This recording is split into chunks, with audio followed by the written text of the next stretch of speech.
Brandon, here's what I want to ask you. Yep. Last year, Cooper Kupp had the best season a wide receiver has had in fantasy football history. Yeah.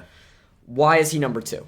I think it's a variety of things. I think people aren't expecting Cooper Kupp to have the same year. And I think people are expecting Justin Jefferson to have an even better year than he had last year, which was honestly, I don't want to say close because Cooper Kupp really just blew everyone out of the water, but it was closer than people give Justin Jefferson credit for, and I think people expect him to outdo that, whereas people think Cooper Kupp's going to regress. I think there are some concerns about Stafford's throwing arm, and also I just think the Rams brought in an upgrade at their receiver too. So I think I'm coming in hot with this one. Anyone who says Allen Robinson has any influence on Cooper Kupp is dead wrong. Cooper Kupp did it for years with Robert Woods. He did it just as well with Odell. He did it just yes, it was.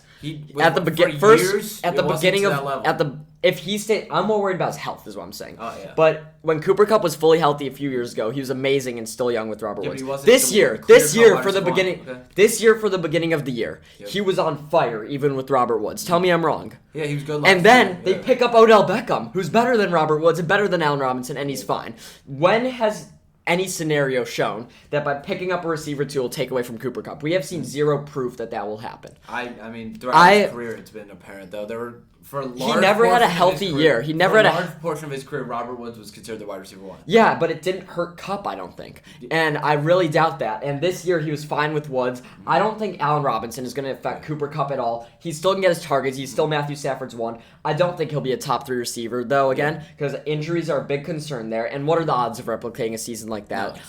Very low. So Allen Robinson, though, is not a factor in that decision whatsoever for me because he's been there with Woods his whole career. He was there with Odell and played just as well. And you can't tell me he's played any better in the little between time between Woods and Odell than he did with both of them. He was not better. There.